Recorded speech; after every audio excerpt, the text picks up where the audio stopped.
Have you ever found yourself in an argument where it feels like you're speaking a completely different language?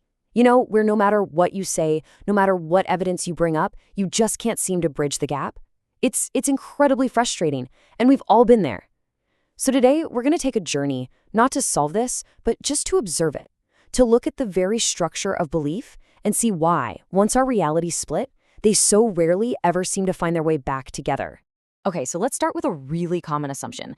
When we get into one of these debates, we assume we're all standing on the same ground, looking at the same world, just disagreeing about the facts. We think the fight is about what's real and what isn't. But what if that's not it at all? What if the real conflict isn't about the world out there, but something way deeper, something happening inside the very architecture of our own minds? So first, let's just observe what's happening on the surface. We're not here to judge it or fix it, just to see it for what it is. And what we see is a really consistent, really predictable pattern in how we all interact. I mean, we've all seen these symptoms, right? People they don't change their minds. Arguments, no matter how passionate, usually end right where they started. You can present mountains of evidence, and it just gets swatted away. It really feels like once two people's realities fork off into different directions, those paths are just set. They never seem to meet again. So the real question is, why?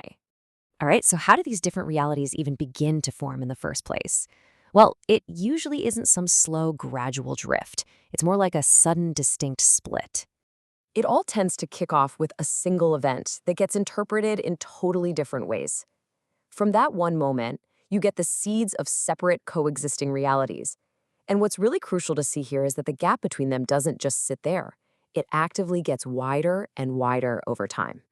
Okay, so that's the external part, the split. But to really understand why that gap becomes permanent, why those paths never ever reconnect, we have to look inside, at the mind's own internal operating system.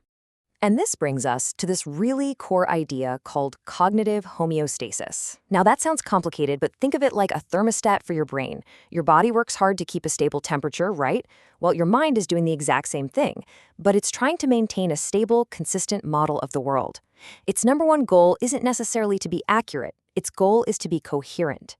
So this is the real kicker.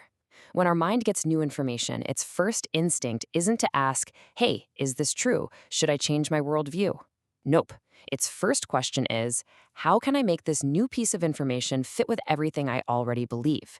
Any contradictions aren't seen as a chance to learn something new. They're seen as errors that need to be fixed internally, all to keep the old structure standing. And this isn't just some passive thing. Our minds are actively building these powerful defense systems around our core beliefs. We're talking about a fortress that's almost impossible to break into.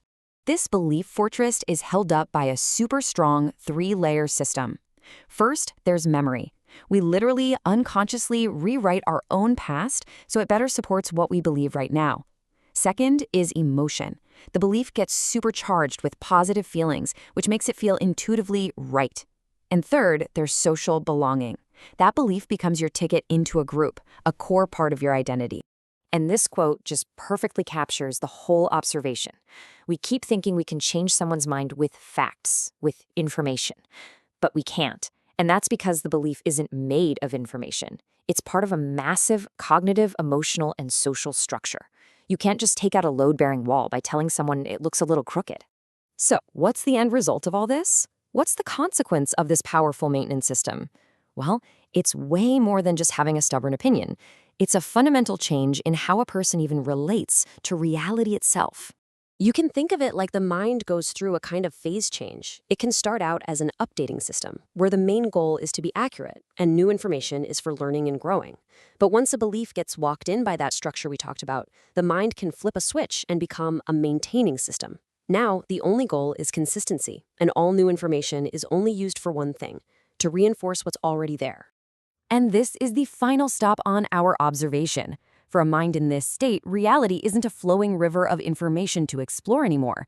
It becomes a solid, fixed object, a piece of territory that has to be guarded at all costs. The world stops being updated, and every mental process is now dedicated to one job and one job only, maintaining what is already believed to be true.